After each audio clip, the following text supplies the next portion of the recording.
అనసూయ లాంటి వాళ్ళు అనసూయ ఏమంటున్నారంటే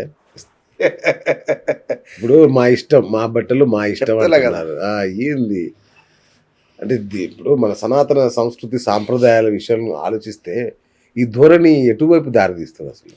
మొన్న ఇప్పుడు సినిమా బాగుంది అని చెప్పి ఒక టాక్, అవును. ఉదాహరణకు అది బాలకృష్ణ గారిదా, పవన్ కళ్యాణ్ గారిదా, చిరంజీవి గారిదా, లైక్ ఎవరిదని పక్కన పెడదాము.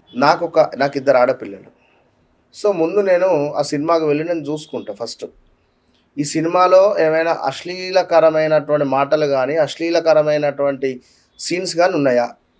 ఓకే, డన్, చలో టికెట్ తీసుకొని పిల్లల్ని తీసుకొని వెళ్తే హ్యాపీగా వాళ్ళు చూడండి అనుకుంటా. ఇది ఒక తండ్రిగా నేను కోరుకునే కోరిక. కరెక్ట్. మీరు అదే కోరుకుంటారు, ఎవరైనా అంతే కదా. అంటే మన వద్ద ఉన్నన్ని రోజులు, ఇక్కడ మళ్ళీ చెప్తున్నాను, మన వద్ద ఉన్నన్ని రోజులు నేను, నా భార్య, నా పిల్లలు. వివాహం జరిగిందా నాకు సంబంధమే లేదు. వారి భర్త, లైక్ వారి భార్య, ఏదైనా కొడుకున్నా బిడ్డలున్నా ఎవరికి చేసేది లేదు. చివరికి మీరు మీ భార్య, నేను నా భార్య, అంతే. ఎవరికి పెట్టరు. ఇది మాత్రం గుర్తుంచుకోవాలి. రేపటి కాలంలో మన దహన సంస్కారాలకు 1 లక్ష 2 లక్షలు పక్కకు పెట్టుకుంటే చాలు, ఉన్నంత హ్యాపీగా ఉన్నది జీవితం. అంటే నేను ఎందుకు చెప్తున్నాను అంటే, ఒక సినిమానే ఆ విధంగా చూస్తున్నా. ఇంకొక మాట, ఇక్కడ మొన్న ఏదో సినిమా వచ్చింది, అనసూయ విషయం నేను చెప్తాను. ఎందుకు అంటే చెప్తా, అదేదో రాంబాయ, లైక్ అదేదో సినిమా, రాంబాయి. అది ఎవరికి ఎందుకు నచ్చింది అనేది అది వారే గమనించుకోవాలి. అది ఒక ఫ్యామిలీ వెళ్ళి కూర్చొని చూడదగ్గ సినిమానా? అందులో ఉన్నటువంటి సీన్స్ కానీ పరిస్థితులు కానీ నేను చూడలేదు. బట్ నేను చెప్తున్నాను, కొన్ని సీన్స్ అది దారుణం వాస్తవానికి. ఇక యూత్ ఎగబడి చూసిండ్రా అది ఏందనేది తెలియదు. వెనకటి కాలంలో నాకు ఊహ తెలిసినప్పుడు చిత్రం సినిమా వచ్చింది. చిత్రం సినిమాలో ఒక సాంగ్ ఉంటుంది. ఆ సాంగ్ మినహా సినిమా అంతా ఓకే. అంటే ఒక యువతకు సంబంధించినటువంటి ఒక సందేశం, ఒక మూవీ, ఒక సాంగ్ మట్టుకు పెట్టి సినిమా అంతా బూతు లేకుండానే ఉన్నది. కానీ ఇప్పుడు సినిమా మొత్తం బూతే ఏమున్నాయి సినిమాలలో. సో అదే పరిస్థితులలో మన అదేమిటి బికినీలు కానీ ఇవేవో బట్టలు వేసుకొని ఫోటోలు ఇన్స్టాగ్రామ్ లో షేర్ చేయడం, ఇది వాస్తవానికి చాలా తప్పు. ఈమె టైం కూడా బాగాలేదు. బాగాలేకనే ఇప్పుడు ఎంతో మంది ఉన్నారు, అనసూయలు ఉన్నారు, అంకమ్మలు ఉన్నారు, లేదా ఆనందులు ఉన్నారు, లేదా ఆ అక్షరంతో చాలా మంది ఉన్నారు, హీరోలు ఉన్నారు, హీరోయిన్లు ఉన్నారు. మరి వాళ్ళు ఎందుకు స్పందించలేదు?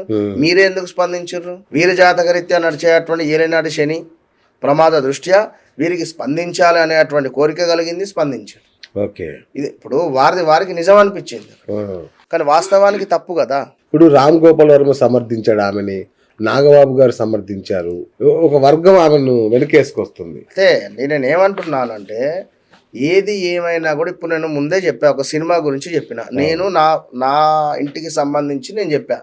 ఇప్పుడు మిగిలినటువంటి వారు అది పాటిస్తారు. ఇప్పుడు వాళ్ళు ఎవరో అనసూయ ఫ్యాన్స్ అట, ఆయన పేరు అదేదో మీ శర్మనే అసలు శర్మ అని పరగాని ఎవరో, అంటే వారి ఇంట్లో ఆడపిల్లలు అయితే ఉంటారు కదా. అది ఏదైనా తప్పు. నేను చెప్పేది, మనం చేసుకున్న కర్మనే మనకు వెంటాడుతుంది. ఇప్పుడు ఈమె మొన్న పెట్టిందా ఫోటోలు, గత 6 నెలల క్రితం పెట్టిందా, 1 ఇయర్ బ్యాక్ పెట్టిందా, కానీ అన్ని ఫోటోలు ఇప్పుడు బయటకు వచ్చినాయి. ఇప్పుడు 2 సంవత్సరాల క్రితం అన్నది రాశి ఫలాలు అని ఆ విషయాన్ని కూడా బయట వేసారు కదా. ఇప్పుడు అంటే ఏంటిది, నేను చెప్పే పాయింట్ ఏంటంటే కర్మ. మనం చేసే కర్మ ఏదైతే ఉన్నదో పైన శనేశ్వరుడు రాసుకొని పెట్టుకుంటాడు, సీసీ కెమెరా అనేది. సో మనం మాట్లాడేది ఎట్లా రికార్డ్ అయి ఉంటుందో ప్రతిదీ కూడా శనేశ్వరుని యొక్క ఆధీనంలో విత్ రికార్డ్ అయి ఉంటుంది. ప్రతిదీ టైం బ్యాడ్ ఉన్నప్పుడు అన్ని బయటకు వస్తాయి. ఇప్పుడు అన్ని బయటికి వస్తాయి. 2026 ఎండింగ్ వరకు జాగ్రత్తనే అనసూయ గారు, అంతే. సో మీరు శివాజీని సమర్థిస్తారు? 100% శివాజీనే సమర్థించాలి. ప్రతి వారు అతన్నే సమర్థించాలి, తప్పు లేదు కదా. మాట వాడాడు సామాన్లు అని నేనేమంటున్నాండి. ఇప్పుడు ఆ మాట, ఇప్పుడు అది ఇన్స్టాగ్రామ్ లో ట్రెండ్ అయింది కావచ్చు, అది కూడా యూత్ ఎవరో పిల్లలు ట్రెండ్ చేసిండ్రు. అయ్యే విషయం చెప్తున్నాను, ఆ సమయంలో ఆ పదజాలం తనకు ఆ విధంగా వచ్చింది, అంతేగాని తన మనసులో ఉన్నటువంటి మాటను మనం గమనించాలి కదా. తన ఇన్నర్ ఫీలింగ్ ఏంది, ఇట్లా ఉండాలి. సో తను మాట్లాడిన తర్వాత స్రవంతి అనేటువంటి యాంకర్ కానీ ఇంకెవరెవరో ఉన్నారు, వారిని చాలా చక్కగా వస్త్రాధారణ చేసుకొని వచ్చి యాంకర్, అంతకుముందు లేరా, చేయలేదా? ఎంత సుమా గారు లేరా, ఎన్నడన్నా చేసింది అట్లా, ఎంత చక్కగా చేసుకుంటూ వచ్చారు, అవునా కాదా? ఎన్ని ప్రోగ్రామ్స్ ఉన్నాయి సుమా గారి, అంతటి సుమా అంత మంచిగా ఇంత రిమార్క్ లేకుండా అంత బాగున్నా కూడా ఆమె టైం బాగాలేనప్పుడు మొన్న మాట పడింది. అంతకుముందు లాస్ట్ 2023లో విలేకర్స్ బాగా తినేసి వచ్చారా అన్నందుకు ఆమె పెట్రోల్ చేశారు. మీకు గుర్తుందా? సురేష్ ఎవరో లైక్ ఏదో పేరుంది. తినేసారా, టిఫిన్లు భోజనాలు లాగా చేయకండి, టిఫిన్లు మాత్రమే చేయండి అని చెప్పి అన్నందుకు ఆమెను ఎంత ట్రోల్ చేశారు. అంటే ఆమె టైం బ్యాడ్. ఎవరిదైనా, నాదైనా మీదైనా ఎవరిదైనా టైం బ్యాడ్ ఉన్నప్పుడు యాక్సెప్ట్ చేయాలి అంతే. సో దీన్ని నేనేమంటున్నా అంటే ఈ పాయింట్ ఆఫ్ వర్షన్ లో అనసూయ గారిదా, అన్వేషిదా, శివాజీ గారిదా కాదు. మనం దాన్ని ఫస్ట్ యాక్సెప్ట్ చేసి నిలబడాలి అంతే.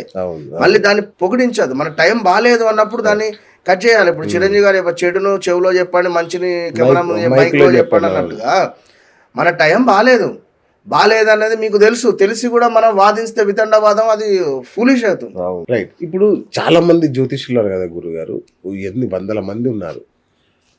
మీ విశ్లేషణ అంటే నాకు నచ్చుతుంది. మీరు చెప్పేది జ్యోతిష్యం చెప్తే నాకు 100% ఓకే అనిపిస్తుంది. నాకు మిగతా వాళ్ళకి ఎందుకు అనిపించాలి? ఏంటి మీ యూఎస్పి? మీ దగ్గరికి ఎందుకు రావాలి? ఇప్పుడు ఇదే విషయము మనకి ఎన్ని కాల్స్ వస్తున్నాయి, ఎన్ని మాట్లాడుతున్నామో మీకు తెలుసు, ఒక పాయింట్. రెండవది నేను ఒకటే చెప్తున్నాను, ఎవరి వద్దకు వెళ్ళినా దేని గురించి మీరు వచ్చారు అనేటువంటి విషయం అడుగుతారు, ఎవరైనా అడుగుతారు. సో నేను ఎప్పుడు ఎవరిని అడగలేదు. మన దానిలో చాలా మందికి చాలా నెంబర్ ఆఫ్ మందితో మాట్లాడాను. సో వాళ్ళకి చూస్తే కింద కామెంట్ పెట్టొచ్చు కింద. నేను ఎవరిని ఇప్పుడు ఎందుకు అని చెప్పి నేను ఏది మాట్లాడినా. ఇప్పుడు మన ఆఫ్రికా నుండి 4 అపాయింట్మెంట్స్ తీసుకొని మాట్లాడారు. వాళ్ళు వెల్ సెటిల్డ్ అట ఆఫ్రికాలో. ఇప్పుడు అక్కడి వారికి నేను ఎందుకు నచ్చాలి?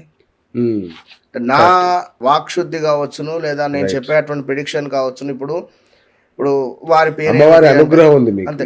ఇప్పుడు వారి పేరు, ఇప్పుడు నేను ఏదో డేట్ ఆఫ్ బర్త్, పుట్టిన సమయం అని నేను మాట్లాడట్లేదు. ఇప్పుడు చెప్పాం మనం చాలా మందికి. ఇప్పుడు ఏ అక్షరంతో ఉండేటువంటి వారికి బాగాలేదని చెప్పి మనం 2025 డిసెంబర్ ఇంటర్వ్యూలో నేను చెప్పా. ఆ క్లిప్ కూడా వేయండి అవసరమైతే. ఇప్పుడు ఈ అనసూయగా టాపిక్ వచ్చి ఎన్ని రోజులు అయింది? 1 వీక్ అయిందో, 10 days అయింది అనుకుందాం. మనం 2025 నవంబర్లో చేసాం. 2020 2 months బ్యాక్ చేశాను. సో ఏ అక్షరం వాళ్ళు జాగ్రత్త అని చెప్పారు, అవునా కాదా? అట్లాగే 8, 17 ఈ నెంబర్ల వాళ్ళకి కూడా బాగాలేదని చెప్పారు. ఈసారి తీవ్ర మానసిక వేదన ఉంటుందని చెప్పారు. ఖచ్చితంగా అట్లనే నిజంగానే జరిగింది. నా క్లోజ్ ఫ్రెండ్ ఒక అతని వల్ల మదర్ చనిపోయింది. అతను అసలు చాలా ఇబ్బందుల్లో, అంటే ఒక రకమైన మానసిక వేదన. 8. సో ఏంటి అసలు, అంటే దీనికైనా మరి పరిష్కారం ఏమైనా ఉంటుందా? ఉంటుంది, తప్పకుండా ఉంటుంది. 8వ, మళ్ళీ చెప్తున్నాను, ఇది 2026 సంవత్సరంలో 8వ తారీఖు, 17వ తారీఖు, 26వ తారీఖు టోటల్ చూస్తే 8 ఇదొకటి. అదే విధంగా వీరి మొబైల్ నెంబర్ కానీ 8 పూర్తిగా కౌంట్ చేస్తే 9+4+3+8+4+3+0+3 ఇట్లా అన్ని ప్లస్లు చేస్తే నెంబర్ 8 వచ్చిన, ఒకవేళ వీరు 8వ తారీఖు జన్మించిన, ఒకవేళ వీరి ఏటీఎం పిన్ నెంబర్ 8 ఉన్నా, ఒకవేళ వీరి యొక్క బ్యాంక్ అకౌంట్ నెంబర్ 8 ఉన్నా పెద్ద మొత్తంలో లాస్ అయ్యే ఛాన్సెస్ ఉంటుంది. సో చాలా జాగ్రత్తగా ఉండండి. చాలా జాగ్రత్త అంటే తప్పకుండా మీ వ్యక్తిగత చార్ట్ ను చెక్ చేసుకోవాలి.